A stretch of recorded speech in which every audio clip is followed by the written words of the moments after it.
अस्सलाम वालेकुम। मेरा नाम ताहिरा तोकी है और मैं जम्मू कश्मीर लिबरेशन फ्रंट की एक अदना सी कारकुन हूँ।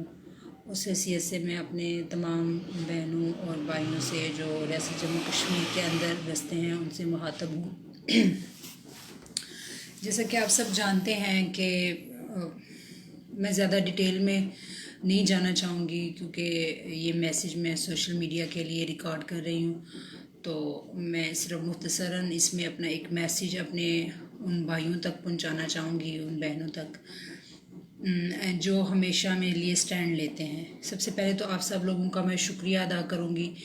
उसके बाद मैं सिर्फ आपसे एक रिक्वेस्ट करूँगी कि मुझे 2012 से लेके अभी 2020 तक मैंने जो अरसा जम्मू कश्मीर लिबरेशन फ्रंट के अंदर गुजारा है, जो अमानुल्लाह खान साहब की तरबियत के ज़ेर साया मैंने गुजारा है, उसमें मैंने जो एक अहद किया है और जो एक अपने लिए एक रास्ता चुना है वो यही है कि जितनी भी मुश्किलें आएँ, जितनी भी परेशानियां आएँ, मुझे इस पे स्टैंड करना है। तो अपने नज़रिए के साथ, अपनी तहरीक के साथ और अपनी तंजीम के साथ। तंजीम वो जिसके कायद, जिसके बानी, जिसके रहनुमा कायद तहरीक अमानुल्लाह खान साहब थे।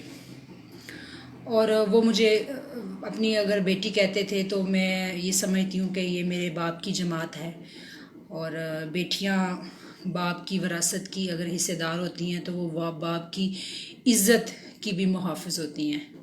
तो मैं नहीं चाहूँगी कि मेरी जमात, मेरी तंजीम, मेरे बाबा की जो तहरीक है उसके ऊपर कोई हर्फ आए। इसलिए मेरे लिए जितने भी फ़ैसले किए जाते हैं जो कि गैर आइनी तरीके से किए जाते हैं, मेरे खिलाफ़ जितनी भी कंपेन चलाई जाती है पार्टी के अंदर, पार्टी के बाहर, जहाँ कहीं भी, मैं कभी सिंगल एक लफ्ज़ उन फ़ैसलों के ख़िलाफ़ लेके कभी सोशल मीडिया पे, कभी किसी प्रोग्राम में, कभी किसी मीटिंग में मैं नहीं गई। उसकी वजह सिर्फ यही है कि मैं नहीं चाहती कि जिस घर की ईंटें लगाने में मैंने अपने दिन रात जो है वो कुर्बान किए हैं, अपने बच्चों, छोटे छोटे बच्चों की ज़िंदगी का जो खूबसूरत टाइम था वो मैंने इतने साल रोते बिलखते बच्चे अपने दूसरों के पास छोड़ के तो तहरीक के अंदर अपना जो एक काम करने की कोशिश की है वो मैं ज़ाया कर दूं।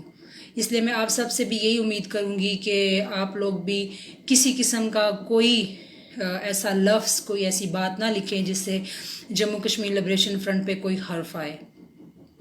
आप लोगों को इस बात का अंदाज़ा हो जाना चाहिए कि इतने मुश्किल हालात के बावजूद, इतने सारे इल्ज़ामात के बावजूद, एजेंट, गद्दार, गैर रियासती, बद किरदार, गालियाँ, माँ, बहन, मेरी बेटी, हर तरह का जो तरीक़ाकार है वो मेरे खिलाफ़ इस्तेमाल हुआ। फिर भी मैंने कोशिश की कि मैं अपने मुंह से कोई लफ्ज़ ऐसा ना निकालूं जो मेरे बाप की जमात को ख़राब करे। इसलिए मैं आप सब अपने जो मेरे भाई जो मेरे साथ स्टैंड कर रहे हैं हमेशा से, जो अमानुल्लाह खान की जमात के साथ स्टैंड कर रहे हैं, उन सब से ये रिक्वेस्ट करूँगी कि कहीं भी किसी भी जगह कोई ऐसी बात ना लिखें सोशल मीडिया पे जो कि तंजीम के ख़िलाफ़ जाए।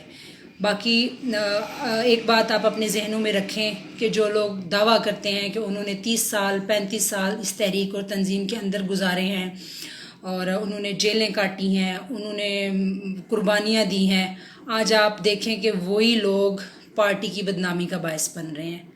मेरे और आप जैसे आम कारकुन जो हैं वो तंजीम की इज़्ज़त और वक़ार के मुहाफ़िज़ बन के खड़े हैं। हम कोई भी ऐसी बात और कोई ऐसा काम नहीं करते जो कि तंजीम के ख़िलाफ़ जाए, लेकिन इस तरह के फ़ैसले करके तंजीम का मजाक बनाना, तंजीम को लोगों के सामने सवाल बना के पेश करने में जो लोग अहम किरदार अदा कर रहे हैं, बस आप उन लोगों के किरदारों को समझने की कोशिश करें।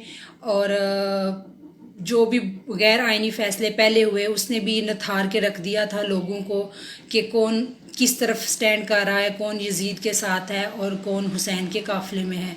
तो अब इस तरह के फ़ैसले अब भी ये बात साबित करेंगे कि कौन से कारकुन अमानुल्लाह खान के तरबियत याफ्ता हैं और कौन से सहूलतकार हैं। तो मेरे भाइयों, मैं आज भी वहाँ खड़ी हूँ जहाँ मुझे अमान साहब खड़ा करके गए थे। मैं उस जगह से वो कदम सारी ज़िंदगी नहीं हटा सकती। बहुत शुक्रिया।